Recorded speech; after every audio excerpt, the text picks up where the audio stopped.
too hard to try and carve out a half hour in the evening to do exercise. That's going to be at the expense of something else that's also important. You know, making food or spending time with your spouse or whatever. Whereas if you get it throughout the day in these little chunks, it doesn't take anything away from your work, but at the end of the day, you're done. It's the perfect situation. humanOS. Learn, master, achieve.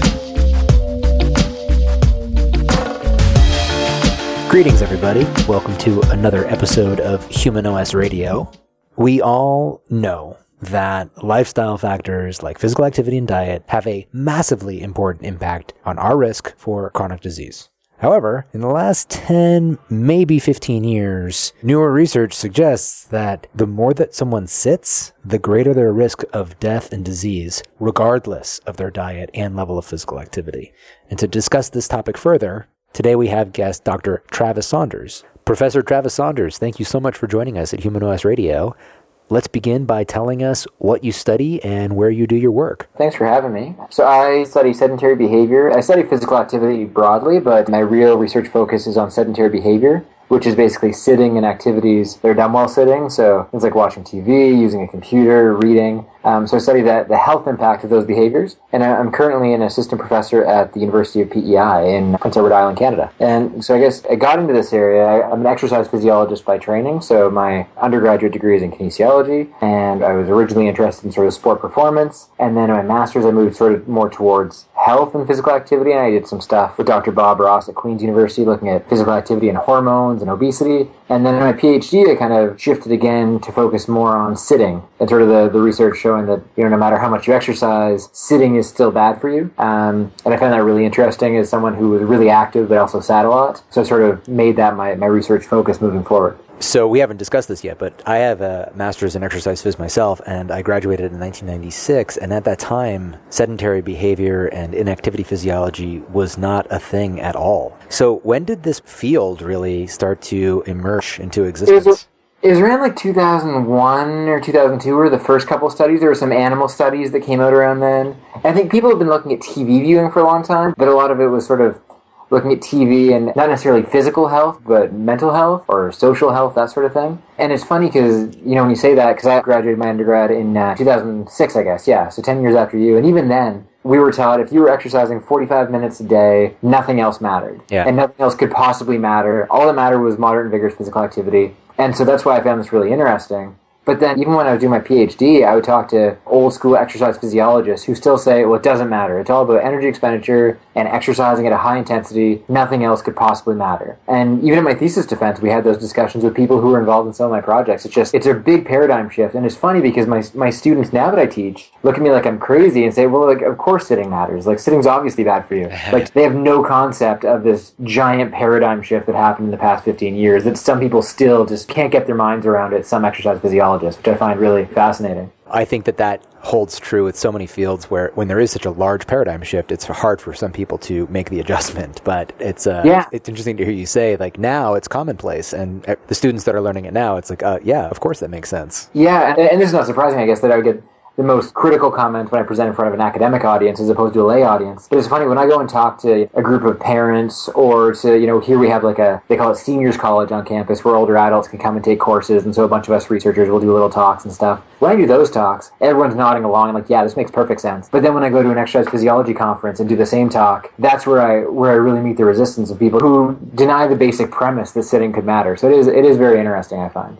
You know, I've seen this many times. When something emerges into existence, there of course can be those that remain steadfast in rejecting this new way of thinking wholesale. But then there are this other side, whereas this new shiny object that becomes accepted as law prematurely, even holding an exaggerated opinion of its importance, it's like, now it's here and it explains everything. Right. But when I spoke with Professor Matthew Buman of Arizona State University on humanOS Radio a few episodes back, we discussed the popular analogy that sitting is the new smoking. And he was keen to point out that no degree of smoking is healthy, but sitting is a health behavior. So it's not that sitting itself is bad, it's just that we do it too much. So how do you educate around the nuance there? In my own life, I feel like I have a very common sense approach to it. Like, I recognize that you need to sit sometimes. So I have a standing desk at work, or a sit-stand desk, so I can sit and stand. And so, like, right now I'm standing because I feel like standing. But usually I sit about half the day and stand about half the day. I think it's silly to only stand. There's lots of bad things about only standing as well. It's funny because when I talk to people, I just take it for granted that, like, well, of course you're going to still sit some. But like you say, some people hear the message that sitting is bad for you and just decide, I will never sit again. And that's not a good message either. I think it's doing things like this and having actual conversations with people is where you notice the unintended consequences of people taking things not quite the way you meant them to be taken, or who just take things a bit too literally when they read a headline somewhere. So I think this is how you actually get that nuance across. People understand, no, it's not about never sitting. It's just about being conscious about when you want to sit and standing when you want to stand, as opposed to just always defaulting to sitting down.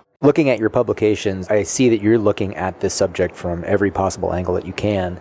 Is there any good guidance on goals for standing time during the day? So there's a little bit. Public Health England released a paper at the end of last summer suggesting that people should aim for at least 2 hours a day of standing and then moving towards 4 hours a day. So if a typical workday is 8 hours, aim for standing for a quarter of the time and then moving to standing for about half the time. And now that's not stationary standing. That's standing for a few minutes. That's breaking up your sitting. That might be you taking a walking meeting. But to try and limit half your workday to sitting down is sort of their suggestion. That's sort of an arbitrary line in the sand. I don't think there's necessarily a lot of evidence to support that yet. Yeah. But it seems like a pretty reasonable suggestion. And in the few studies I've seen where they give people standing desks, for example, people tend to reduce their sitting by 2 to 3 hours a day. You give somebody a desk that allows them to stand. So it seems sort of in the range of what people will naturally do if you give them a workplace that allows them to stand. I have a standing desk. I stand all day. You mentioned that there could be some negative consequences. Is there such a thing as standing too much? Being in any posture for a long time is typically not good. And my biomechanics background is not terribly strong aside from a few courses in undergrad. But I do know that people who stay in any position, whether sitting or standing for a long period, tend to have problems. So people who are on their feet all day often have varicose veins. They often have swelling and sort of blood pooling in their lower limbs. So it's not good to stand in a fixed posture all day. That being said, like when I'm talking right now, I'm not standing perfectly still. I'm actually moving quite a bit while I'm standing and talking. Yeah. And so I think it probably depends on how you stand.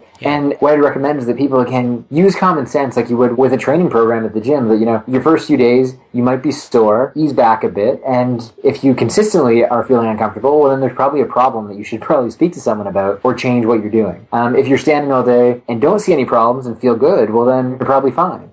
People need to, first of all, make sure they have a pretty ergonomic setup with their workstation, make sure that their monitor's at the right height, their keyboard's at the right height, and then make sure that they're listening to their body and not trying to stand even though, their legs are exhausted or their back hurts or something like that. I write about how physical activity can augment cognition, and looking at that from a variety of different angles, it's a topic that's super interesting to me. What I found is that when I move around, when I'm standing, and it's active standing as you're describing, so I'll work for a little bit, I'll pace when I'm on phone calls, and then I'll actually intermittently include physical activity, whether it's bodyweight squats and things like that. And I actually feel like I perform better when I do that. Yeah. But I also noticed I get a little sluggish when I am just standing there for a while, particularly in the latter half of the day, if I've been standing all day. So I just don't quite have kind of the perfect setup currently, but I'm looking to create that. And I think a little more sitting time would be beneficial for me, but I don't love having my laptop, just sitting on a couch and having my laptop on my lap. That's kind of my option currently. And laptops are tough. As I've sort of gotten a standing desk, so I got the sit-stand desk about a year and a half ago now, and the thing I noticed right away is that laptops are not good for standing desks unless you have a separate keyboard, because either you've got the laptop at the right height for your keyboard and the screen is way too low,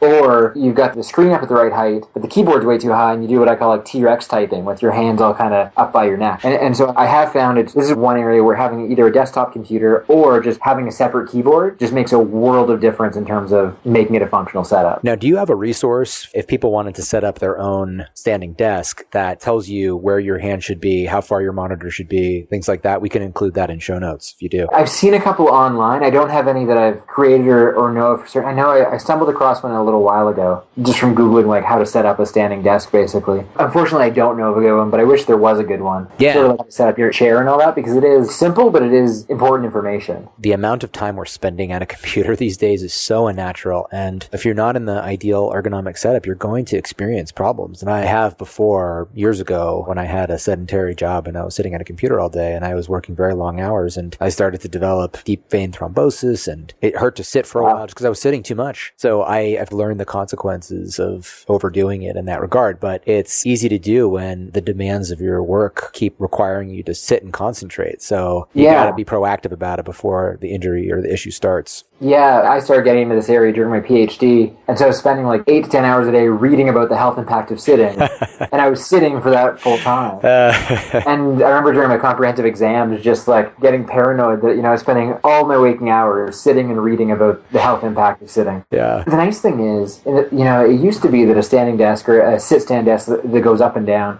they cost a couple $1,000s. Whereas now, I have a Very desk that's about $500. Ergotron has one for about the same price. IKEA has one for $500 or $600. There's a lot more players in this market right now, and the price has dropped dramatically in the past few years. There's just a whole ton of Kickstarter sit-stand desks of varying levels of complexity. So it's nice that at least it's getting a lot more affordable now, that it's not much more than buying a regular desk to buy a desk that allows you to go up and down, which is really nice. Being able to make good options more accessible, more convenient, more cost efficient. Even just a couple years ago, a standing desk, there was maybe one in an office and people would share it. Now it's commonplace where most desks have an option, or even within a 2 or 3 desk situation, there's a standing opportunity. So I'm really happy to see that. I feel like it's actually made it into at least the Bay Area culture in a significant way. Yeah, and I've noticed that, especially in universities, certainly your neck of the woods, but also in universities, I see people that work sort of in health-related professions. I see a lot of them. In our hallway, 10 offices, at least 4 or 5 have standing desks, which I know is quite common in kinesiology departments, so they're certainly getting more popular. So what are some of the interesting questions that remain unresolved at this point? For example, what are the benefits of standing specifically? And is it just the absence of sitting time, or are there some things that are taking place while you're standing that are health promoting? That's a good question. And I would say one thing that's sort of a double-edged sword about people moving to these sit-stand desks is that lots of us are getting them. And I think so far the evidence seems to suggest, that's probably a good idea. But there have been very few studies on the actual health benefits of these. There's only been like 2 or 3 at this point. And so we really don't know if sit-stand desks are actually good for you. And I feel like by the time the research catches up, they're going to be so widespread that it'll sort of be a moot point either way. People will be using them whether or not they're that good for you. So myself and a bunch of people are kind of scrambling to catch up to see, okay, what is the actual health benefit of this? The rationale and the logic behind it is that we know that if you say sit for 3 or 4 hours at a stretch, and then I give you at the end of that some sort of sugary drink, you're going to have a massive tsunami of blood sugar followed by a massive tsunami of insulin. Whereas if you were standing during that period of time, or even just sitting, but every half hour or hour, just interrupting your sitting time, then your blood sugar response to that meal is going to be much, much lower, and your insulin response is probably going to be much lower. So it seems like there's something that has to do with just a low level of muscle activity. It's not about energy expenditure, but just having muscle activity going on throughout that period means that you're much more able to handle a big dose of sugar at your next meal, and that means that your body doesn't have to produce as much insulin to then deal with all that sugar. And the reason why that matters is that, if you have a big spike of blood sugar at every meal, well, blood sugar is very damaging. It damages your blood vessels. Insulin promotes growth, including growth of things that we don't want to grow. So insulin can, for example, promote some tumor growth, that sort of thing. So if you're having this big spike of sugar and insulin every meal, that's going to be a bad thing. So that's sort of the logic behind all this, that when you sit, it has this very, very repeatable and significant impact on your blood sugar levels at your next meal. That's kind of what I think is coolest about all this. But the question is, well, what happens if you get somebody to just stand a bit more at work? Is that enough to actually have an impact on their blood sugar levels? Or is it only in this very strictly controlled lab-based environment where we actually see these benefits of standing? That's a question that is being explored currently, but we don't have a good answer to it right now.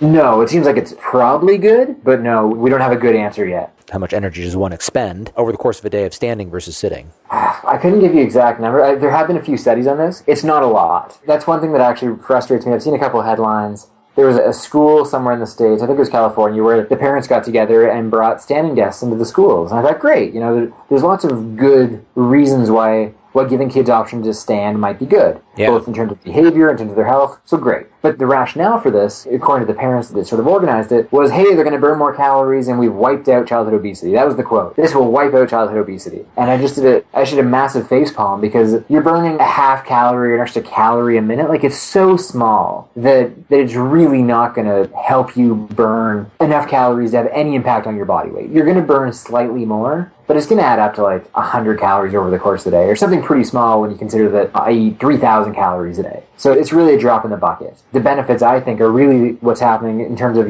your blood sugar, your insulin, and possibly things related to your blood pressure. So those are the health benefits. It's not going to have any real impact on how many calories you're burning or your body weight in any way. At least that's my speculation based on the studies that have been done so far. One thing that's a possibility if you are standing, and what we were saying earlier, instead of just standing there and not moving, standing there and moving, you're more apt to move around, I think, if you're standing. And particularly some people actually fidget to concentrate. And so if you're fidgeting more, if you're moving around, there could be actually more significant energy expenditure, not on an hourly basis, but over the course of an 8-hour period. If you're between 200 and 300 calories carried out over 5 days a week, maybe that can contribute in a positive direction towards energy regulation, particularly if you are moving around like I do. That's nuance that's important to discuss as well. And I know for children, it's really difficult for some kids to concentrate if you're just sitting constrained in a chair. So you actually can concentrate better if you have like an ability to just move around, move your body a little bit. Yeah, absolutely. And I mean, my wife's a teacher, so we talk about this all the time. But, a lot of schools now here in my region of Canada, they've got these miniature spin bikes for self-regulation. So sometimes these kids will just feel like, I need to go get some energy out, to go and ride the bike for 2-3 minutes and come back to work. And so I think that makes sense. I think that's a great idea. But for the same reason,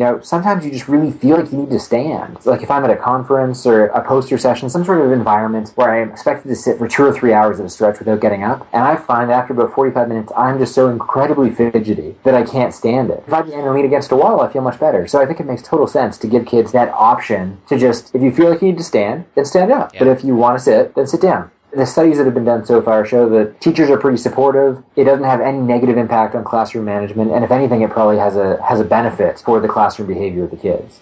If you're at a conference with me, you'll see me at the back of the room standing. Yeah. And I think absolutely you get used to it. Once you start to stand, it's a little addictive. The idea of then sitting for that same period of time becomes extra distasteful. So now I work remotely, but I have an office where I stand most of the day. And so I used to move around quite a bit. Now it's a little bit hard for me to think about going to a coffee shop and setting up and doing some work just because, God, do I really want to be sitting for hours? No, I prefer standing. Yeah, no, absolutely. Absolutely. And just to come back to what you said before, I absolutely agree that when I'm standing, I'm much more likely to go for a short walk because I'm already standing. It's like that barrier to movement is so much lower. And we're looking at that a little bit in a paper we're working on right now to look and see if people are a bit more likely to initiate activity when they're standing already. And it looks like there's a good chance. We haven't really gotten into the data yet, but it makes sense that when you're sitting, it's not like it's that hard to get up and go for a walk down the hallway. But when you're standing, the barrier is so much lower that you don't even think about moving because, I'm already up on my feet. Totally. A mental trick for me, any phone call that I have, headsets on, and I'm just pacing automatically without even thinking about it. My company, we set up something called Intune training, and it stands for integrative and opportunistic. And the idea is that you're integrating movement into your day in this opportunistic fashion. So instead of having it all be planned and the half an hour you're going to do this, it's more about, okay, I just finished this email. Let me do 5 push-ups or 10 bodyweight squats. And you just work your movement into your day. And so my mindset is that by the end of my workday, I also want to have my physical work done as well. I want to have a tired body and a tired mind, and then I can go relax and enjoy my night. And it's actually really satisfying once you kind of get into that rhythm. Yeah, no, and I agree 100%. So I did my postdoc at Dalhousie University, and I was lucky enough that my office was inside of a research space that was just full of exercise equipment. And so I would do exactly like you just said. I'd feel like, I need to go get a drink of water. And I'd go fill up my water bottle, and on the way back, I set a chin-ups or bench press or whatever. Yeah. And it was great because it took no time. I didn't even get changed. I just wore my work clothes, my jeans, my dress shirt, my whatever shoes I had on. Did a set, and I would do, that every half hour, 45 minutes throughout the day. And it was the physically strongest I've ever been. But it's just like you say, at the end of the day, I felt good. I felt like I got a workout in. I feel physically good. I can go home and relax and enjoy my night. Yeah. Because it's just too hard, especially if you have a partner, if you have kids. It's way too hard to try and carve out a half hour in the evening to do exercise. Because that's going to be at the expense of something else that's also important. Making food or spending time with your spouse or whatever. Whereas if you get it throughout the day in these little chunks, it doesn't take anything away from your work. But at the end of the day, you're done. It's the perfect situation to me. I could not agree more. I think this is one of the most important lifestyle hacks, if you will, to adopt into our lives. like you said, if you're trying to create time, the likelihood that you're going to be able to do that consistently in schedules that are completely packed with family obligations and extended work times, if you can work it into your life, then it's much more likely that you're going to maintain a pattern over time. And that doesn't mean that you can't try to do things, before, during, and after work, but if you can get it during the work day, it really is ideal. Plus, you have the added benefit of enhancing your mental performance by being in a more energetic, better blood flow state. Cognitive benefits of chronic regular exercise and the cognitive benefits of acute physical activity on mental performance both help you perform better day to day. Yeah, and I think it makes so much, and it's the same reason why, I've always been a huge proponent of active transportation, and it's the same thing. It's just none of us have time to exercise. Yeah. But if you can get it in throughout your day, you're so much more likely to do it. So I think that's the next big step, is to try to engineer environments that make it easier for people to be active. Because there are always going to be weirdos like us that do a set of bodyweight squats in our office. Yeah. But that's never going to work for my mom. But I think if you have a small exercise area in every building, which I know still seems probably crazy, so that you can pop in and do a quick set in your work clothes and then go about your day. If we had that option, I think it would be a lot easier for people that aren't going to really go out of their way to be active on their own. That's an important point. Not every work environment is permissive of you mixing in physical activity into your workday. If you're wearing a suit, if it's more of a formal culture. However, you see this in startups around the Bay Area and, of course, across the world now as less traditional work times are being maintained. People come in late and they stay late. At least around here, some organizations are really good. Their employees come and they leave during work to work out, or they actually have a gym on site, or they have some sort of stretching and workout area. They take breaks. They do something physically active while they're working. Right. But I know what you mean. And I think if you're listening and you feel like it's just not practical for me, it's not the only solution. It's still good to get activity in when you can, on the weekends, before or after work. Yeah. Neither of us are saying that, but also liberating to then break down that structure if you can and say, okay, I can mix exercise into my life. And it is significant by doing 10 bodyweight squats multiple times a day. I don't have to actually reserve 45 minutes for a complete workout in order for this to be meaningful. No, I think that's one of the biggest tragedies of health promotion with respect to physical activity. Is it's mostly people that are in this field that like working out and are comfortable working out. And so we've promoted this idea of working out that matches our interests, which is going to the gym and working out for a half hour or an hour, which only suits, 10 or 15% of the population. There's an obesity physician here in Canada named Yoni Friedhoff, and his slogan about physical activity is, as much as you can, as hard as you can, everything counts. And when he says everything counts, it means, one set counts, walking for 3 minutes, that counts. Don't worry about how you get it in, how long it takes, just get in these little bits of activity wherever you can and start there and build up. And if you can go to the gym, great. If you can't, do whatever you can. Get in 10 minutes after work or after supper, whatever you can get. It's better than nothing.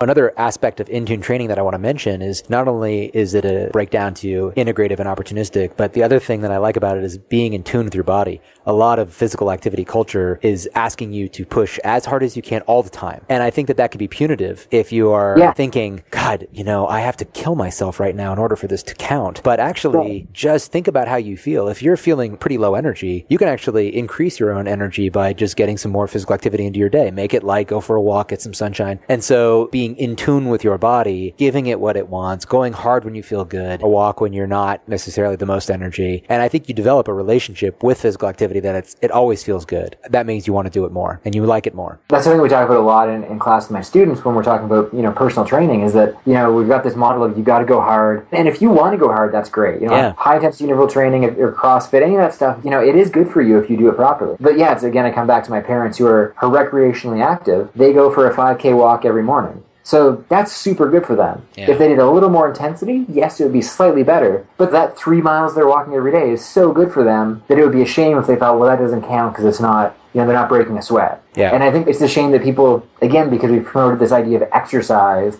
at the expense of pleasant physical activity. If people just did a nice, light, easy walk, it would just have huge public health implications. But we've drilled into people that doesn't count as exercise. And so they think, well, what's the point? Yeah, so I do track my steps. And do you? Is that something that you monitor? I go off and on. I find it's really useful if you're trying to reach a goal. But I find if you're sort of just curious about how many steps you take on a daily basis, once you sort of know how many steps you take, I sort of got bored with tracking it personally. Yeah. I certainly don't poo-poo it. I think it's very valuable. I just kind of, once I knew 14,000 steps a day, I didn't feel the need to keep tracking it every day. Particularly if you have a very predictable route that you're doing every day. what I found is I've actually shifted the way that I look at these trackers. Yeah. They're not just telling me what I've done, but I actually think of them as performance enhancing devices. The fact that you're looking at your steps regularly throughout the day helps you actually engage with the idea of pacing. Pacing on a call. There's a lot of ways to earn steps, and that can affect and change how you live. The way that I would structure my workday is I would wake up, I would walk to a cafe and work, and then I'd walk to the library and work, and I actually would work walks into my day. Now that I have a standing desk, I struggle actually to get my 10,000 steps as much, but I stand all day. I'm now kind of struggling with what's actually better, getting my 10,000 steps but sitting more, or standing more, not quite getting my 10,000 steps. Right. So, and that's one of those things that the research hasn't caught up on. Like we're starting to look at that of, okay, these different combinations of lots of sitting, lots of activity, a little bit of sitting, lots of activity, a little bit of each, all these different combinations. Because I think it's clear that reducing your sitting and getting lots of activity is the best place to be. We don't know about those intermediate combinations, though. Like, a little bit less activity, but a little bit less sitting. I don't think anyone really knows what's better or worse there. Yeah. So tell us about the Sedentary Behavior Research Network. This is how I met you. I'm a part of that network, and I'm interested in the work you're doing, but you can tell us more about it. So it's really just a loose network. So anyone who's interested can just go to sedentarybehavior.org, and you can spell behavior the international way or the American way, and it'll take you there. And really all it was myself, my PhD supervisor, Mark Tremblay, and a group of other people that just kind of realized, well, there was no group focusing on sedentary behavior specifically. And it was a problem because in the past, we've used the term sedentary behavior to refer to people who aren't getting enough physical activity. So I do some sort of exercise intervention study, and I get a whole bunch of people who don't exercise very much, and I get them to enroll in my study. And then in my paper, I'd say, these people are sedentary because they don't exercise enough. And that was back in the day when we thought all that mattered was getting your exercise. And if you didn't get your exercise, nothing else mattered. So if you didn't exercise, you were sedentary. Yeah. Now we realize that they're separate constructs, that you can have lots of exercise but still sit a lot, or very little sitting but not much exercise, or all these different combinations. So we needed to kind of clarify the words. So now sedentary behavior refers specifically to sitting, and we use the term inactive to refer to someone who's not active enough. And so this is, I know it seems like a bit of a detour, but basically it got really confusing when we started to do research in this area of sedentary behavior, and papers started to come out, because half the people were using sedentary the way I use it, to refer to sitting, and half the people were using it to refer to just the lack of exercise. And so if you saw a paper on sedentary people or sedentary behavior, you didn't know what it was about. Yeah. So the Sedentary Behavior Research Network really kind of